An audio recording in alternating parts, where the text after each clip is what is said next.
Okay, good morning.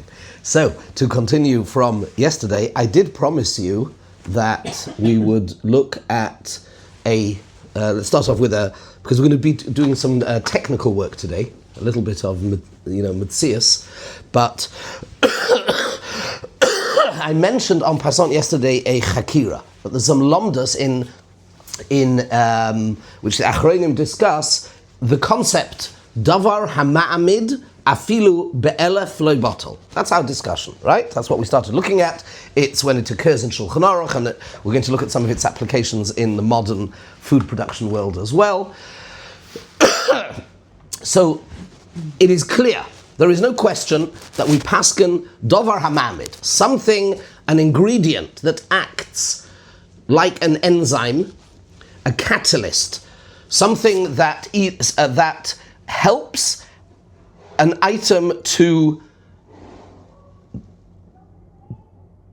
exist, and I'm using my words very carefully, to exist and have its function in a particular chemical structure, and that it might not do it on its own. Zum Beispiel, we gave one of the excuse me, one of probably the classic example is rennet in cheese, to create cheese. Rennet, and we're going to talk about it in a minute, right? The technicalities, what milk is made up of and how it works and what you do. You throw in a dried out part of the cow's stomach, and this is how cheese has been made forever, basically, mainly. And that separates certain parts of the milk, and then you end up with one part of the milk which then curdles is the technical term, and it becomes a solid. It goes from being a liquid to being a solid, which is cheese. Now, without that chemical, without that element, that ingredient, it won't happen. You won't get cheese. And therefore, it has a chashivus, it has an importance, and therefore way beyond its scale. Yeah. So normally, when we're talking about min b'sheina minai, of Isurim, we look at Shishim.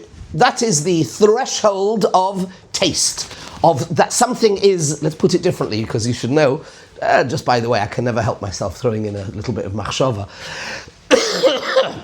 Whenever you see, for example, in Chazal, the Gemara in Brocha says that a chaloim is a 60th of death. And Nun Tet is 59.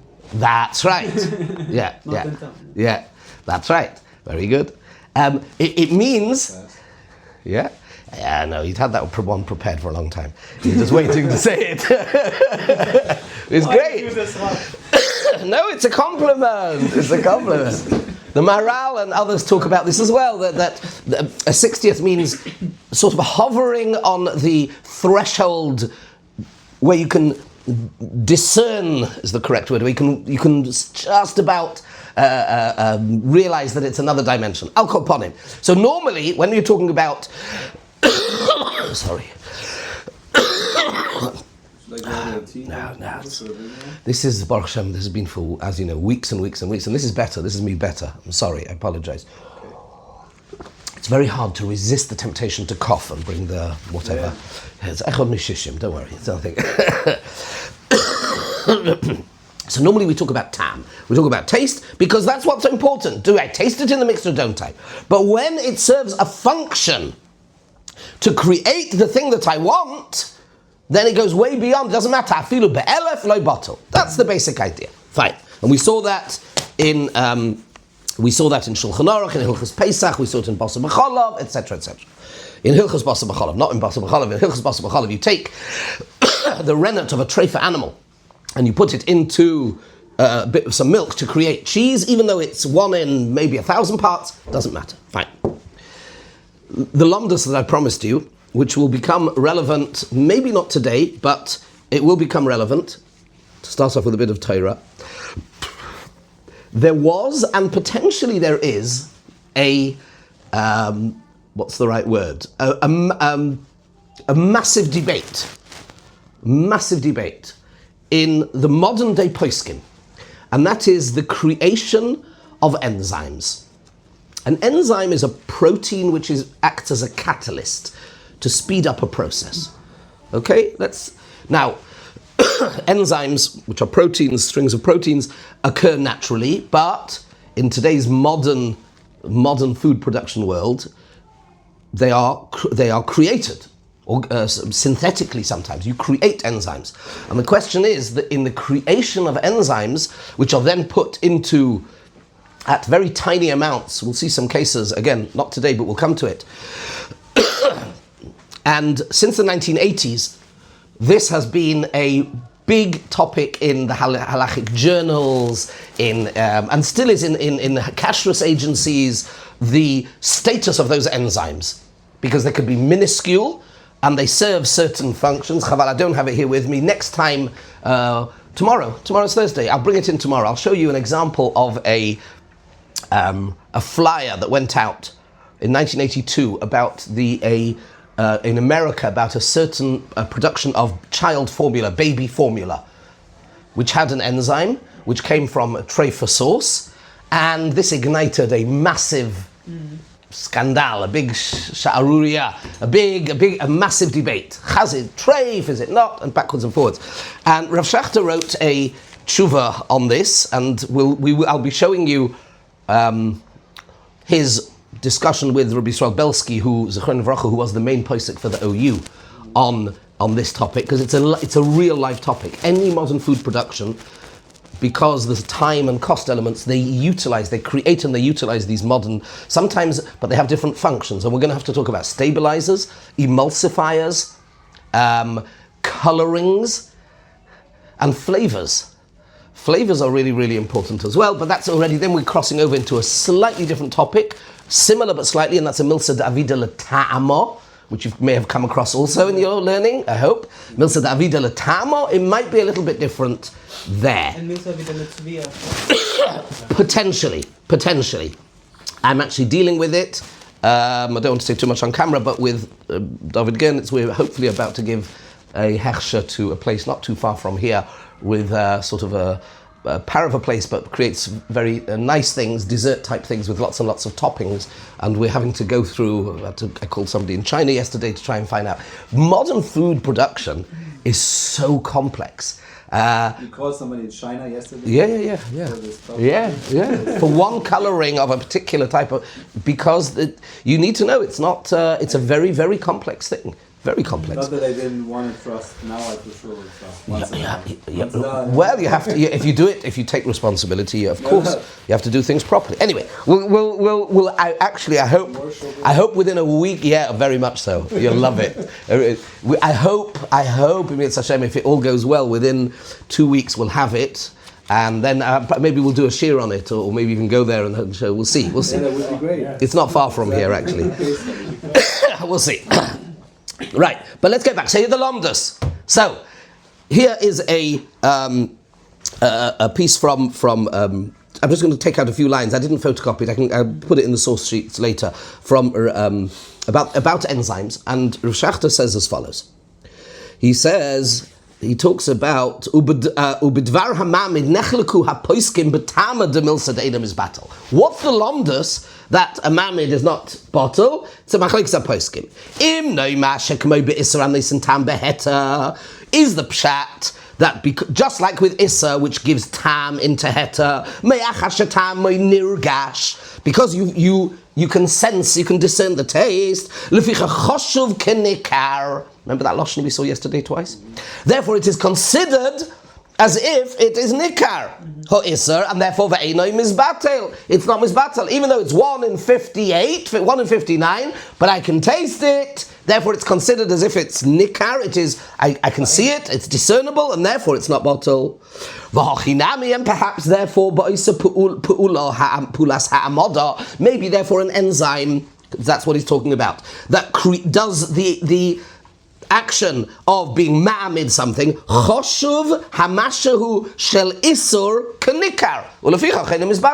It could be that the importance of it and the significance of its function acts.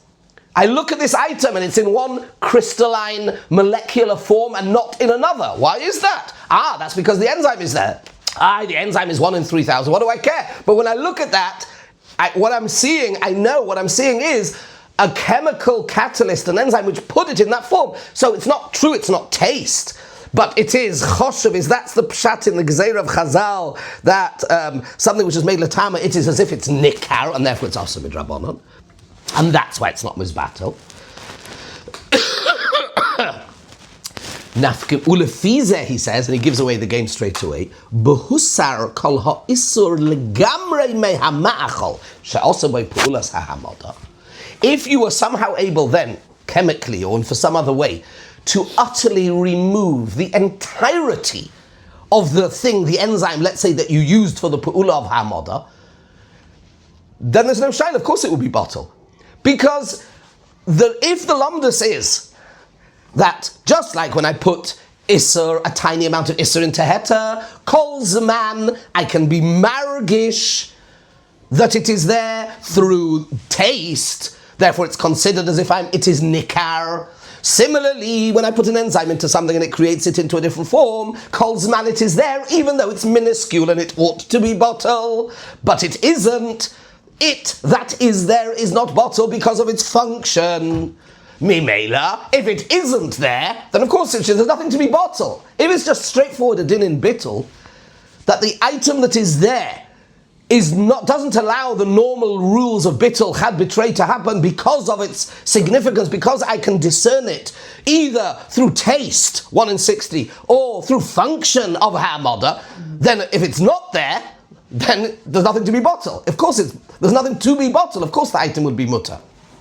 That's one tzad. That's what. Let's speak out that's the one tzad. Does that make sense? That tzad?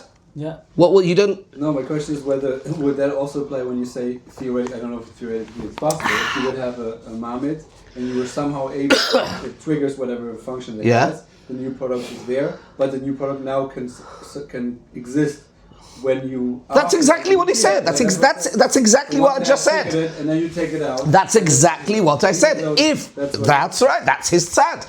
If that's the way it works, ulefize. That's why I read ulefize behusar kol ha'isur legamri. Let's say you were somehow able to remove, however you did, you were able to remove the entirety of the isur, despite its function remaining.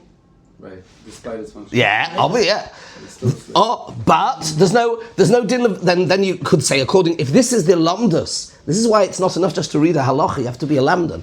You have to understand it. If that is the pshat, that the item that is there prevents the normal thresholds and laws of bittul from taking place, then that's only a din in bittul, being mevatel, an isur that is there. But it's not there, there's nothing to be osur. Go on. So this tzad doesn't say that the function is obviously like the Isser. Obviously. Yeah, but one could say that. One could say that. This is one tzad. Hello, we're coming to it in a minute. Okay. That's hello, that's how chakiras work. You present one understanding. Excuse me. You present one possible understanding. It's a logical understanding. I would say what it's not to make it clear what it is. Didn't get that. As we said with the attributes of HaKadosh Baruch Hu, if you can only approach him to exclusion. So I wanted. But you'd need to have a proof. You can't. You pose a chakira. This is the way learning works. You try to, or any good understanding is, you try to understand what's really going on. What is the halachic principles, the reasoning, the logic of this concept? And if you apply, it is perfect. I think this is a perfectly reasonable tzad to say that there is a davar ha'osur here. Normally I'd say chad b'trei bottle. In Shishim I say it isn't chad b'trei bottle because of the tam, so it's nikar, the isur that is there, prevents the Torah mechanism of bittul taking place. And then you could say, and because of it, the importance of its function, the mechanism of bittul is also rabbinically prevented from taking place. But that means that there isn't davar ha'osur there, but I prevent bittul taking place. But if there is no davar ha'osur there, in this understanding, this is the tzad, okay, which is a perfectly reasonable and logical tzad. Be very careful. We'll see the Darkei Tshuva in a minute. You'll see. No, but you can see how this is going to be. This can be very, very relevant. On the other hand, in the left corner, you could say, Ulefichach, therefore, he says, where's it gone? So it's choshev as if it's there, and therefore if you were to remove it totally, yesh leiba to have a mutter. Dumya, duhusar kol hadam meshuman shel basar al yidei trei Galilee de milcha. There is a precedent in halacha for this understanding of concept in another shuman to do with shuman and dam, etc. Earlier in Yerodea, in Hilchas Dam, it may have to do with efshel aseichtei, possibly, but you have to be very careful with that and how you work that out with Hanan, and I'm sure you've done all the lamdas. Fine, that's one possibility. Oidenema. Here we go. Here we go to the other side. Okay. Or perhaps we could say, the hama'achol b'matzovoi hamechudash. This structure, this new ma'achol in its new form that I have, shehu amad boi mikoyach davar ha'eser, and it is only in this form as a result. Why do I have a cheese here and not just a lot of milk? It's only because of the rennet. The rennet acted. The effect of the rennet put it in a different form. Therefore, choshuv keilu hu yotzei min ha'asur. Exactly. Yotzei min hatomei. Yotzei min ha'asur. Right. We have a halacha, for example, the milk of a behemoth treifa, the eggs of an oif tomei. Why are the eggs? Let's take the milk. It's milk of a behemoth, which is a treifa. In other words, a cow, not a pig, a horse, a camel. It's serving hanor from it. Yotzei, don't go to hanor yet. You don't need to go that far. Yotzei min ha. There's a halacha, very important halacha, which I'm sure you've come across. Hayotzei min ha tomei tomei. And therefore we have great difficulty, by the way, understanding the whole Gemara. Why is honey mutter? I'm sure you may have done the sugya. Yeah. Right, that's yotzei min ha tomei. So now I have an animal, let's say a cow, which is shechted and is found to be a treifa, or I know it's a treifa, for somehow I know this cow is a treifa, so I can't drink the milk of that animal. Why? Because it's yotzei min ha-tomei. It is something that was produced by something which is tomei. Therefore, you could say, similarly, that something that the cheese, which is yotzei min ha-tomei, it is produced directly by the Tumah, even though now it is separated from its mothership of Tumah, right? The relatives, let's say you were able to, the nafkemina, you were able to remove all the rennet. Let's say, that was the nafkemina we said. Let's say theoretically you were able to remove all the rennet. There's nothing treifia. Yeah, but the cheese is trade because it's yotzei min hatomei. It was produced by, and remember, Hama'amid is only when it could do it only alone by the thing, not zevazeh, right? So it's v'dinei kechol beima, and Rabbi Elchanan Wasserman talks about it. Ulefizeh, says Rav Shachter, afilu im nasir mikan ha'isur ha'ikari, even if we were somehow able to remove the original issa, adayin yishoyer hamachal hamachudash b'isuroi. It would remain osa. It would just remain asa. Now it's no longer anything to do with bittul as such. Dumya, but you need the svar of Davar Hama'amid to tell me that it's asa. Dumya dechalav gebeitza shafilu la'achashus rabehema va'oif. It becomes asa. Yisharu advarim halalu hayitzem be'isuram. And this is very relevant in a number of modern applications where it is possible chemically to remove the enzyme or to know that it's absolutely totally gone, etc. Now here, ayin dar kitshuva. I'll give you a maramokum. You can write this down. I will be able to hopefully remember to photocopy this and give this to you tomorrow. Darkei Tshuva Simon Peizayin Sifkoten Kuf Mem Daled. Now the Darkei Tshuva, as you've come across the Darkei Tshuva, I'm sure you've learned Darkei Tshuva many times in learning Yerodea. The Munkatcher, yes. Do you know his Bar Plugta? Do you know who the Bar Plugta you need to know? This is really quite important. In Yerodea, there were two contemporary Gedolei HaPoskim who very often, I won't go so far as to say one sefer was written as a result of the other, but there is some speculation that it really went that far. In Europe at the time, you had the Munkatcher, the Darkei Tshuva, and you had the Maharsham. Right? The Maharsham. Anybody know Maharsham's name? You've heard of the Maharsham, I'm sure. Yes. You know his name? There were several Maharshams. No, there was only one. There is only one Maharsham. Trust me. There's only one Marasham, as far as I'm aware. His name was Reb Shalom Shvadron. Yeah. His name was Reb Shalom Shvadron, and he was the Zayder, Elter Zayder of the Maggid, the famous. And he was a massive voice in Psak at the time, one of the Gedolei HaPsak, and he, generally speaking, 10 volumes of Tshuvos, we have them downstairs in the shul. When was that? What year are we talking? 19th. But I'll find you we can Google it. I don't remember that. I don't know off the top of my head exactly. I'm very honoured, flattered by your confidence that I would know exactly. But anyway, thanks for embarrassing me on YouTube. It's okay. I'm Michael. It's fine. So they were.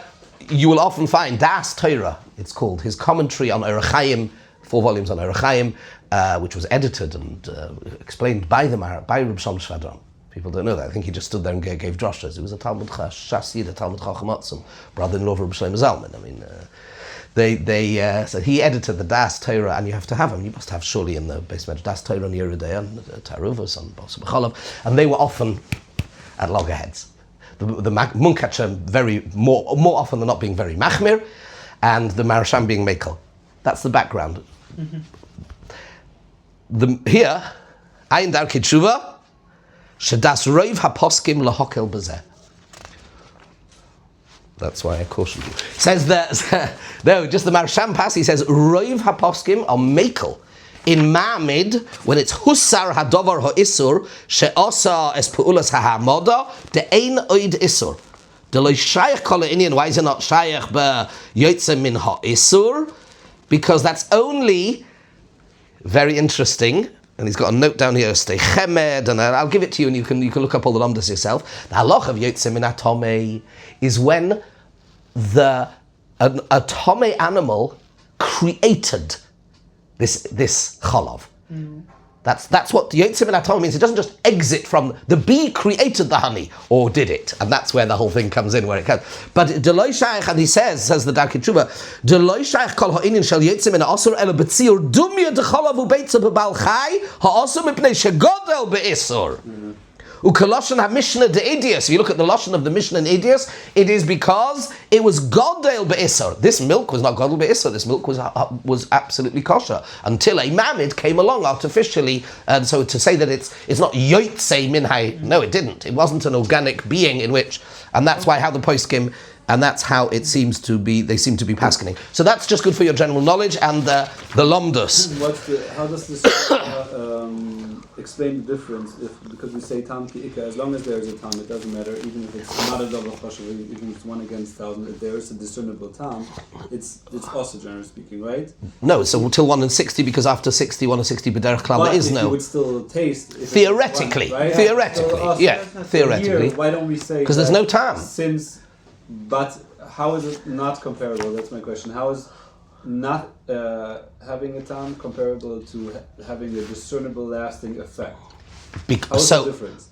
So this is so. Conceptually, I would kind of equate, or tend to equate them and say, look, okay, as long as I can taste a tam, it's also theoretically. That was the first. So let's go back over the lomdus of the first tzad. The effect is microscopic. No, the effect is massive. The effect. I know. I'm saying that the effect is created by bacteria, which is not on it.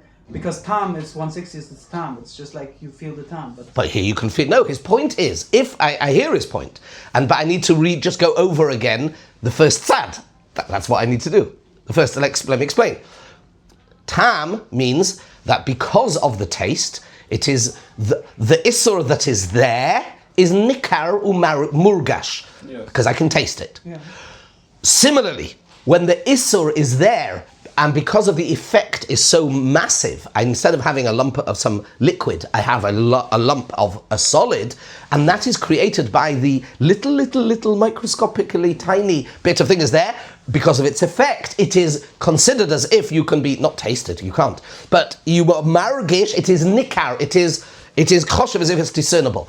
But that is only if it's a din in it, which is there. But if it isn't there, that is the first tzad. But It isn't You're there. going to have time without mamoshus. Sorry, but you have time without mamoshus. This is why I'm equating it. No, you don't have time without mamoshus. When you say without mamoshus, you mean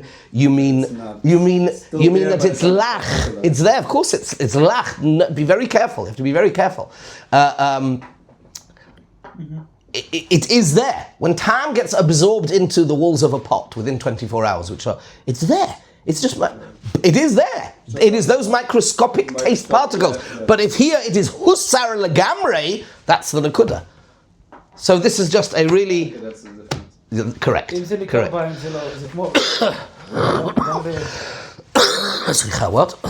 גם במין במינו, כן. אם יש בשר נבלה מעורבב עם בשר טרפה, גם יש 60, אבל אם האיסור הוא ניכר בעין, אז אתה יכול להוציא אותו, אם הוא ניכר בעין. זה לא מעניין, לא משנה ש... If there's no lach, you don't kufiyud. Okay, here we go. So if there's no lach luchit at all, you just got the pieces. Min hatayra machlekes rishonim, you know the Rashba. If you have 1 and 3 and you take one out, you take any one out because it's bottle. So then here עכשיו יש לך את כל הלומדס של הבוטל, האם זה נסהפך לי הסתה וכולו וכולו, that's all the... As soon as it's a ניכר בעין, it doesn't matter if there is a taste or not. נכון, If it's כן. a ניכר בעין, נכון, אבל זה כל הזמן, אומר הצד הזה, זה כל הזמן שיש פה משהו, אבל אם הוסר לגמרי, אין פה משהו. That is the צד האחד. Okay. I think we might actually leave it here for today, because I don't want to start... it took longer than I thought, but I want to do at least straight in one session. We'll do this tomorrow, Mi'etz Hashem. Tomorrow we will start breaking down for you the ingredients in milk, what milk is, and we'll start the process of understanding the main sugya of Hama'amid, which is in cheese. There are 2 main ways of making cheese and the different types of cheese and how that plays out. And then we'll learn tomorrow, Mi'etz Hashem, we'll learn the famous tshuva of Ramesh about cottage cheese, but I'll give you all the context with it as well. I'm sorry, I will